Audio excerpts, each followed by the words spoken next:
Hello everyone, I am so glad to see you again. Well, I have a blissful list of domestic chores that I want to tackle today. Let's see. I need to clean out the fireplaces and restore, or at least attempt to restore, the top of one of my 19th century tables. I want to purchase some baking supplies from a Mennonite General Store. And I want to bake an orange pound cake. If the cake turns out as wonderful as I think it will, then we can enjoy a slice with afternoon tea. So please hang out with me and we will see what we can accomplish today. As you can imagine, the fireplaces in this 200-year-old house are extremely efficient. The shallow firebox permits abundant radiant heat. Cleaning the firebox is a simple job. I use a dustpan to scoop up the ash, which I then deposit into a metal pail.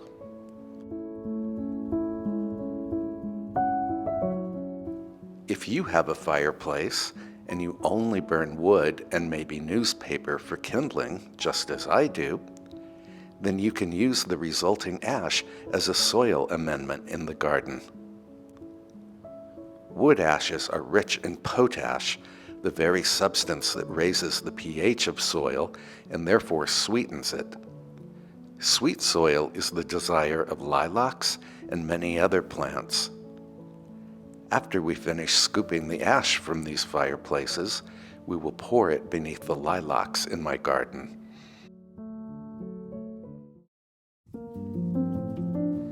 Today is an exceptionally warm winter day. Most of the snow has melted. Let's head up to the serpentine garden where a hungry hedge of dwarf lilacs awaits us.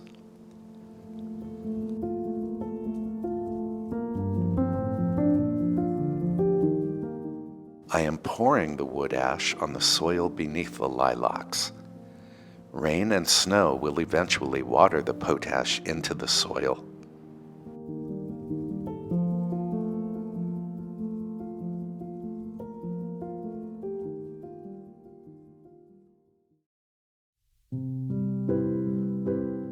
Now we can tackle the table that I mentioned earlier. The table resides in the parlor.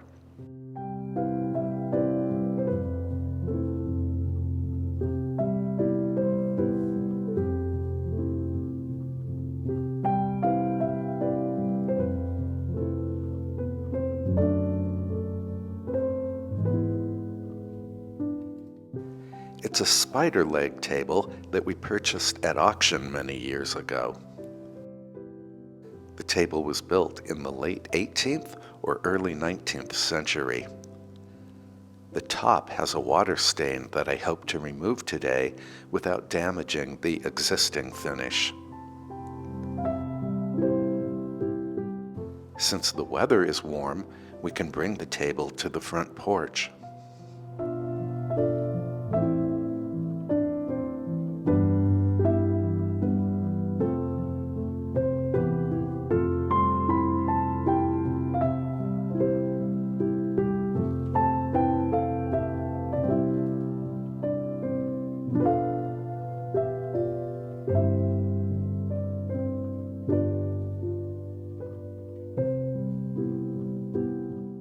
First, I dust the entire table with a microfiber cloth.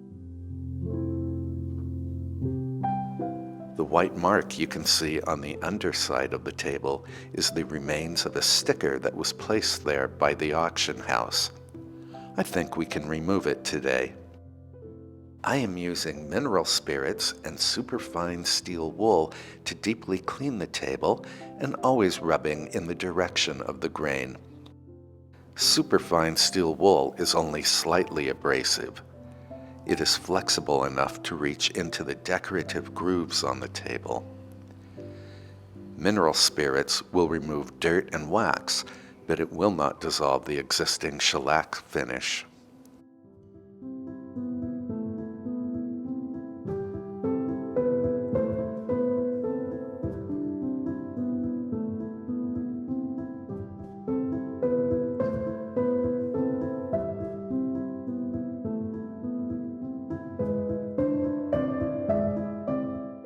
To my shock and delight, I was able to rub out the water stain with only minimal effort.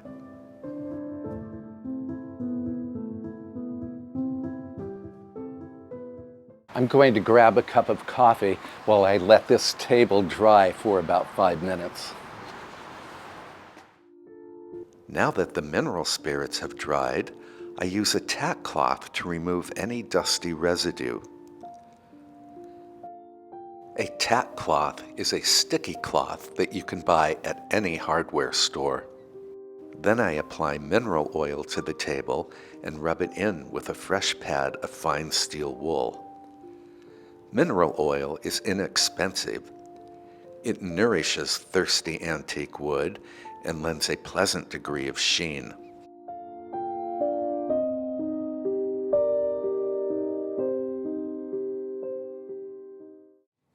I'm going to let the mineral oil soak into the tabletop for a good hour. Then I will come back and buff the table. Meantime, let's make a run to the Mennonite General Store. I need to restock some of my baking supplies.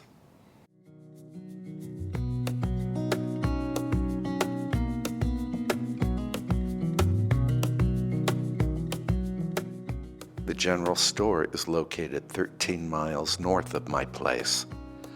I enjoy shopping there, and the drive involves no traffic whatsoever. I am so glad that you and I can share this ride together. Wish that I could stay in this moment forever, so I can hold you in my arms. I will carry you on my shoulders.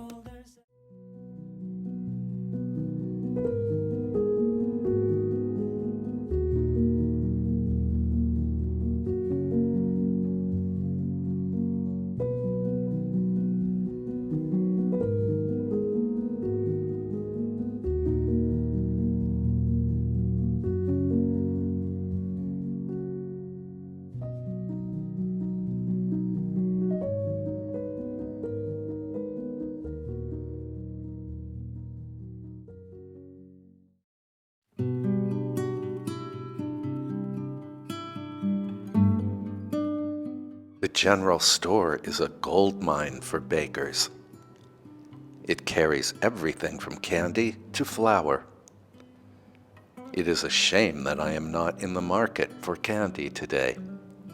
The General Store sells it in bulk.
We are home, and what a fun shopping trip that was.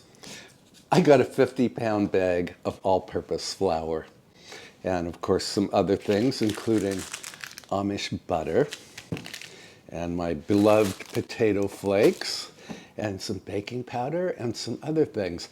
I'm going to put these away, and then I want us to go out and hit that table. We need to buff it.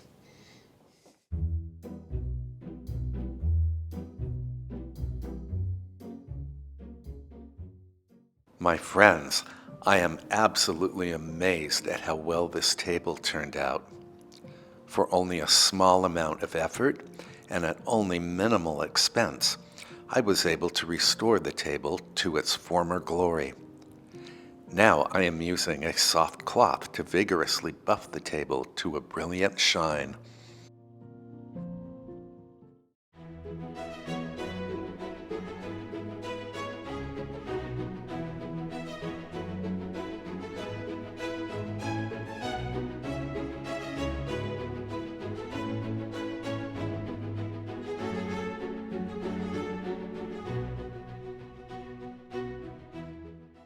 a fresh apron, and it is time to make the orange bundt cake. And the first thing I need to do is grease and flour my bundt pan. This is baking spray. It contains flour. Set this aside. This recipe comes from King Arthur. So I need 3 cups or 360 grams of all-purpose flour. I'm weighing this flour out. Put this away. To the flour, I'm adding 1 tablespoon of the baking powder that you and I just purchased at the General Store. I know this baking powder is very fresh. Then I need a ½ teaspoon of table salt. And just whisk to combine the dry ingredients. So I am following the King Arthur recipe exactly. And we can set this aside. Now they say to add 16 tablespoons or 227 grams of room temperature butter to the bowl of a stand mixer, along with 2 cups or 397 grams of regular granulated sugar.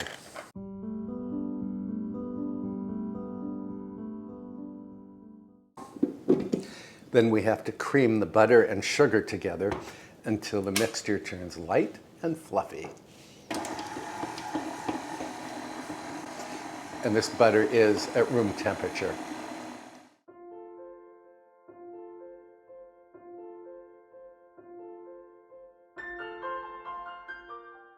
And if I did not mention it before, my oven is preheating to 350 degrees Fahrenheit or 180 degrees Celsius. This looks light and fluffy. So now we need to beat in 5 large eggs, one at a time. These eggs are at room temperature.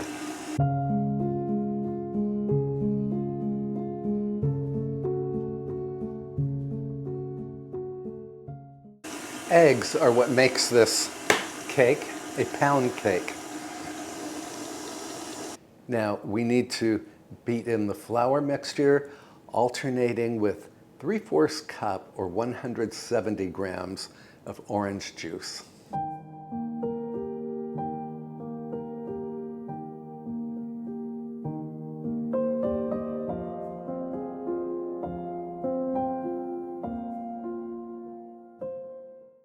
I'm also beating in the zest from 1 large orange.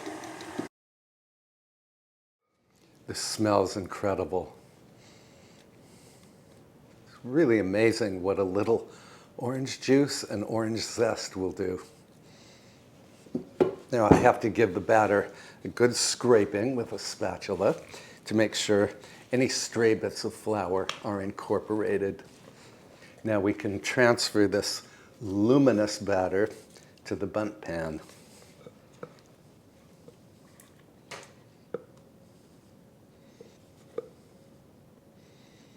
We are going to bake this in the preheated oven until a skewer inserted into the center comes out clean.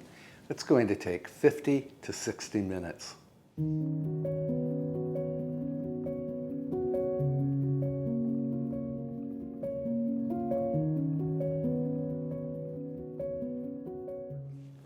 While the cake is baking, I'm going to clean up my workstation, and then I'm going to go into the music room to practice piano. I'm relearning Chopin's Ballade in G minor, but I will not make you listen to that.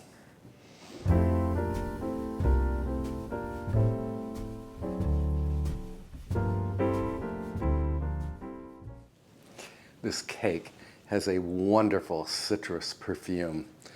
I will let it cool in the pan for 10 minutes, then we can unmold it. Meantime, I want to make the bourbon glaze that gets brushed on the cake. The glaze ingredients are 4 tablespoons or 57 grams of melted butter, 1 cup or 113 grams of confectioner's sugar, and 2 tablespoons or 28 grams of bourbon. The recipe says to combine all of the glaze ingredients in a heat-proof bowl. Microwave on high for 20-second intervals, stirring until fully combined. It's time to unmold the cake. Wish me luck.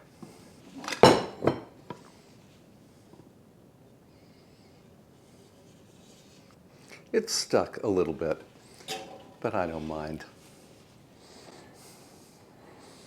Now we can brush the glaze over the cake. I used more confectioner's sugar than the recipe called for, so my glaze was too thick to brush. Consequently, I simply poured it over the cake. This made a bit of a mess, but I don't care. The cake and the glaze are equally scrumptious. I'm going to ditch this apron and change into something a little more suitable for this cake. Then we can brew some tea and enjoy our slices in the music room. Citrus orange tea from Tierra Farm.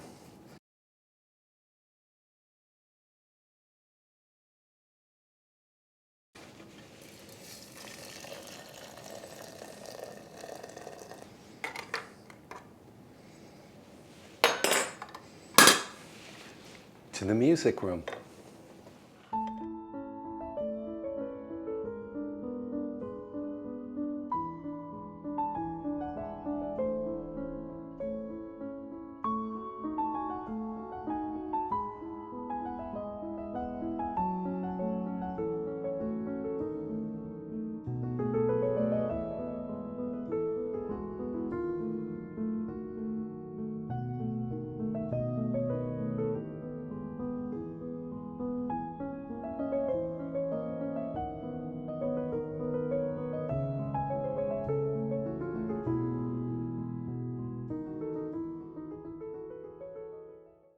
A sip of tea.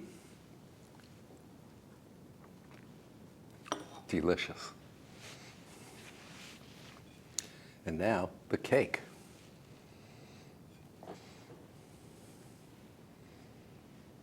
It's a pound cake, but it has a definite moist crumb.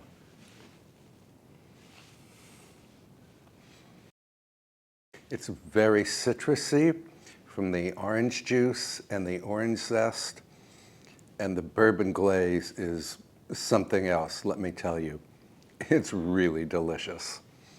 I will post the link to this King Arthur recipe in the description below in case you'd like to try it.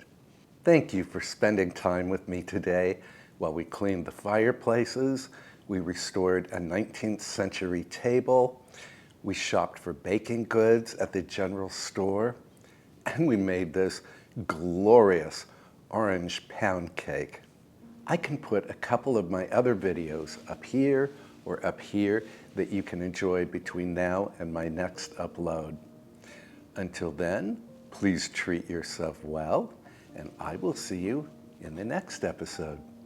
Bye for now.